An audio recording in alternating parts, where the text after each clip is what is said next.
Mix by DJ Tinku प्यारी बखारी।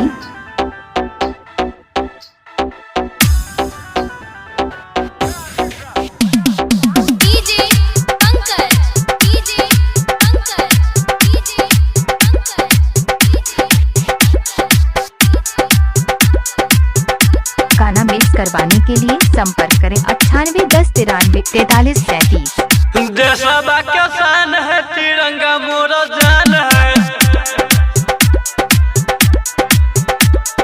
देशवा के शान है तिरंगा मोरा जान है। धरती गगन तुम आसमान है। धरती गगन तुम आसमान है। तुम आसमान है। देशवा के शान है तिरंगा मोरा जान है।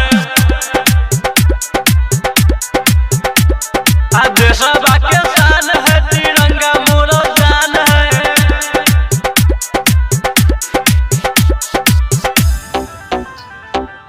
मिक्स बाय डीजे टिंकू प्यारी बखारी।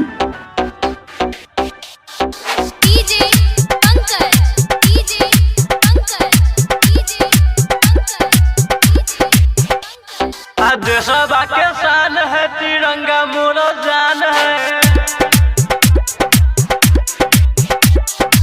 हरे तिरंगा गगन हो, वही पे कुर्बान तान हो। रक्षा करब हम जन्म जन्म, वही में बसर बा हमरो ई मन। गाना मिक्स करवाने के लिए संपर्क करें 9810934337। हरे तिरंगा गगन हो, ओकरे पर कुर्बान हमरो ई तन।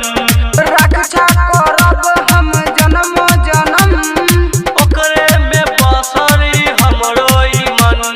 ओकरे में बसरी हमरो ई मन।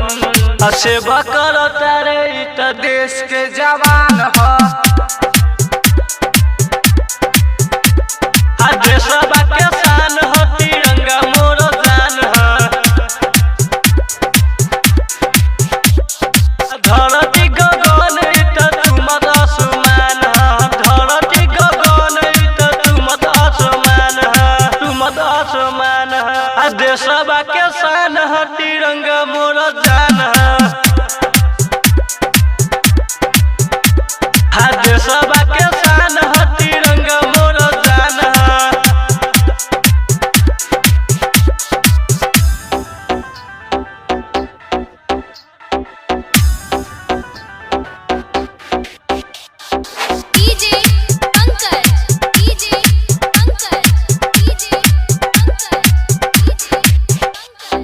देशवा के शान है तिरंगा मोरा जान है। प्यारी बारी धरती मैया, उनके करब हम सेवकैया।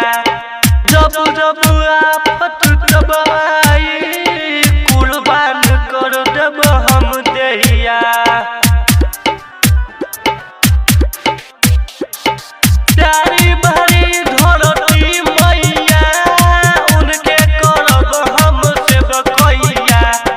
तब तब आफत तब आई, कुर्बान कर देब हम देहिया। हम देहिया, हम देहिया। ओकर ते जुड़ल आन बान शान है। देशवा के शान है तिरंगा मोरा जान है। धरती गगन तुम आसमान है। धरती गगन तुम आसमान है। तुम आसमान है। देशवा के शान है तिरंगा मोरा जान है। देशवा के शान है तिरंगा मोरा जान है। करवाने के लिए संपर्क करें 9810934337।